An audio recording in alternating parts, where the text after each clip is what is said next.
I'm AP Tally, and this is Roleplay Culture. Let's discuss the mechanic of D&D, the Artificer.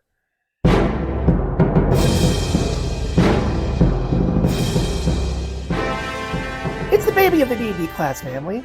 This is the child of the Eberron setting, coming out originally in 3.5 and for 5th edition in 2019 and updated in Tosh's Cauldron of Everything a year later. So in the almost 5 years, as of this recording, that this class has been available, WotC has only introduced one new subclass for a total of 4.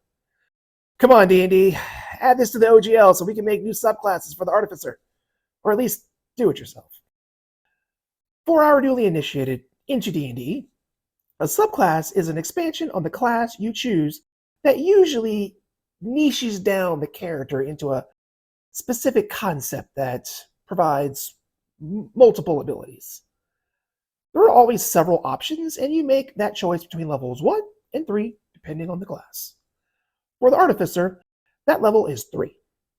So there are only 4 subclasses, but which is the best and which is not? Now, these are just my opinions. I think any subclass can find a home at the right table in the right campaign. The best, the Armorer. And tell him to suit up. I'm bringing the party to you. The newest kid on the block for the Artificer, the Armorer was introduced with the updated class in Tosh's Cauldron of Everything in 2020. And it was a hit. Let me ask you, have you ever wanted to be Iron Man?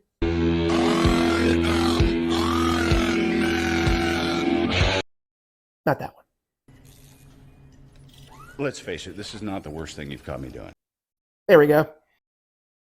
You are basically a heavily armored tinkerer with a whole lot of gadgets. Are we also a philanthropic playboy with daddy issues? That's up to you. But at 3rd level, because Artificers choose their subclass at level 3, you can power up your exosuit and stomp on some goblin heads. We start off with the Armor spell list. All the subclasses get a list of 10 spells that they always have prepared, themed to their choice. For the Armorer, this includes good attack spells like Magic Missile, Thunderwave, Shatter, Lightning Bolt. Good control spells like Hypnotic Pattern, Pass Wall, Wall of Force. And defensive options like Greater Invisibility, Mirror Image, and Fire Shield. The last few not even requiring concentration. Pretty good. Just remember, the Artificer spellcasting doesn't scale particularly well, so it might take some time to get some of those spells. You'll get Tools of the Trade, which gives proficiency in Smith's tools and heavy armor. Artificers normally begin with medium armor, but you'll be able to upgrade your half plate to full plate.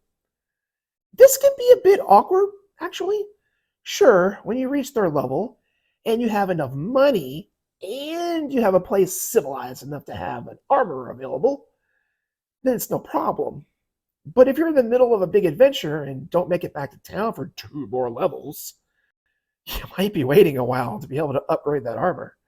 This might seem like a niche problem, but I've seen it turn up in various forms a few times, so keep that in mind. Also at 3rd level, we get Arcane Armor. As an action, and with some Smith tools, we can empower our armor with several abilities. First, if the armor had a strength requirement, now it doesn't. So you don't need to have that 15 in strength to wear plate mail. Your armor is now your arcane focus, so you don't have to have a hand free to cast spells, which is handy. You can don and doff your armor as an action, which is really fast. Normally it takes 10 minutes to put on heavy armor and 5 to take it off. So if you get surprised at night or in the bath, you can suit up with just an action. Finally, your armor is attached to you and can't be removed without your permission. It will also act as a prosthesis for any, missing limbs. That's about everything, right? No, there's more? Lord. We continue with the armor model. Our armor takes on features of one of 2 models, which we can switch between in short and long rests, as long as we have our Smith tools handy again. Any attack we make with its specialized weaponry is with intelligence for attacks and damage.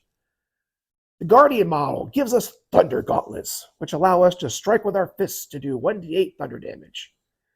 Those hit by this attack now have disadvantage on attacks against any creature that isn't us until the start of our next turn, which can be very annoying to play against. Armors are very good at raising their AC to stupid levels. They also have a defensive field. If you have the armor on, and with a bonus action, you can give yourself a temporary hit points equal to your Artificer level. You can do this a number of times equal to our proficiency modifier, and it will recharge on a long rest. Or you can use the Infiltrator model. You get lightning launchers that deal 1d6 lightning damage, with a range of short 90 and long 300. Once on your turn, you can deal an extra 1d6 lightning damage to someone you've hit. Just be aware that lightning resistance will proc twice with this extra damage. Powered steps will increase your walking speed by 5 feet. And then there's the dampening field. You have advantage on stealth checks, which will cancel out any disadvantage from wearing heavier armor. So war suit or stealth suit. Both are good options depending on your playstyle, and you can switch it up in a short and long rest. So it's pretty versatile. I think my default would be the Guardian. That way we can get in the bad guys' faces, hitting melee, making it difficult to attack others. And if we need to fight at range, well, this subclass has got some pretty good spells for that. At 5th level, we get extra attack, meaning when we take the attack action, we make 2 attacks instead of 1. Simple, but useful. At 9th level, we get armor modifications, and this is where the subclass earns its gold medal. If you're playing a game that ends at like 5th level or 8th level, then the Battlesmith might be a more powerful choice. But if you're going beyond that, you want the armor. Our armor counts as 4 separate pieces for the purposes of being enchanted by infusions. And in addition, we get 2 extra infused items, which must be a part of our armor. At this level, that's a total of 5. We only normally have 3. And we'll get one more next level. And there are plenty of choices for those 2 extra. Enhanced defense, enhanced weapon, mind sharpener, all great choices. And the reason that this subclass is so strong. More infusions means you can jack up your AC to the stratosphere. At level 15, we get Perfected Armor, which is just an improvement on our Arcane Armor feature. The Guardian Armor lets us, as a reaction, when a huge or smaller creature ends its turn within 30 feet of us, make a strength save or be pulled 25 feet towards us. If they end up within 5 feet, we can make it an immediate attack on them. We can do this a number of times equal to our proficiency modifier per day. The Infiltrator has a creature that takes damage from our lightning launcher have disadvantage on attacks against us until the beginning of our next turn. And the next attack against it has advantage and will do an extra 1d6 lightning damage. So it's a small improvement, but certainly a good one.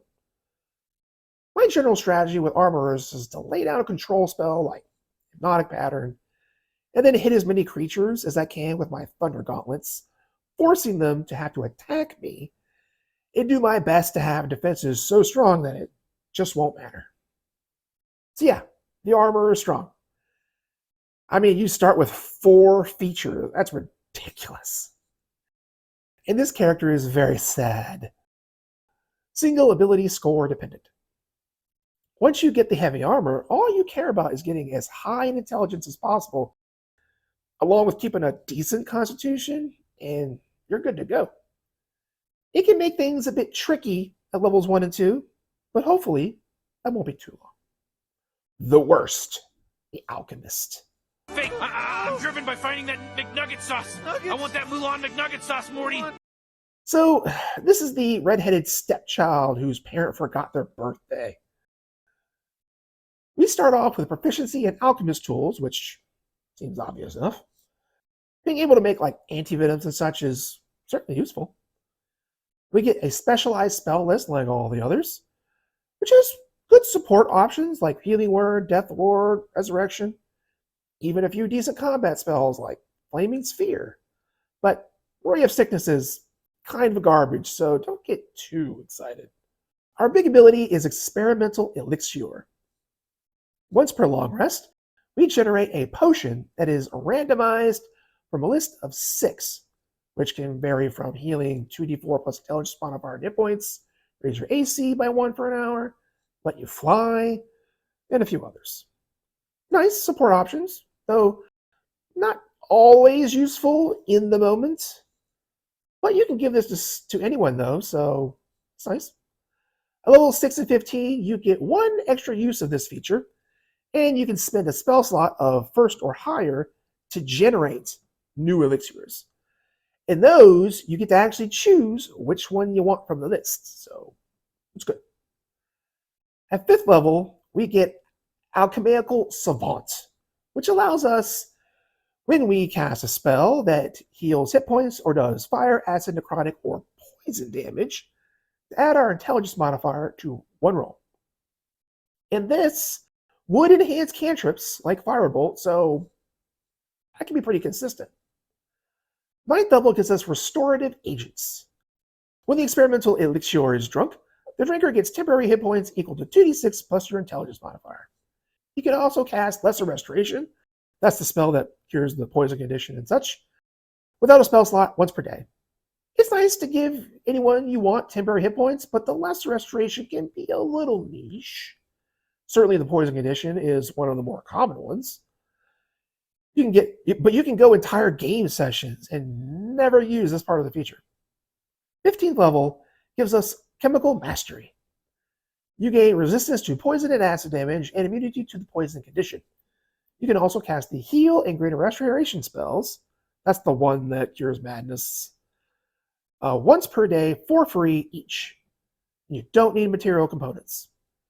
Greater Restoration, by the way, costs 100 gold when you cast it each time. So that's nice to cut that off. Might be labeling the Alchemist as the worst subclass, but in reality, it's not a bad supporter. It's probably a more classic fantasy archetype than any of the others. Heck, Pathfinder turned this whole thing into an entire class.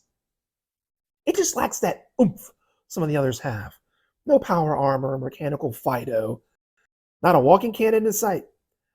But it does have an advantage, and that is that this subclass is pretty easy to play and transition to. As powerful as the Armorer and Battlesmith are, the first few levels of play can be kind of awkward. With the Battlesmith, you might want to use your intelligence for everything, but levels 1 and 2 are going to need weapon attacks that use a normal stat. An Armorer wants to usually wear heavy armor and probably eschew dexterity altogether, but they're stuck with medium armor till 3rd level at least, meaning their starting AC can be kind of crummy compared to the rest of the time they'll be playing. But with the Alchemist, you play the base class like any other Artificer, and then you gain this subclass, and you just get more of an already good thing. Nothing really changes. So it's pretty good for a beginner. So while the Alchemist may be the worst Artificer subclass, if that's your worst, then you're not doing too bad. So there are my picks for the best and worst Artificer subclasses in D&D 5e. These are just some of my opinions, so tell me down below which you think are the worst and best. Be sure to subscribe, ring the bell, smash that like button, and check out our other videos over here. And I'll see you in the parlor.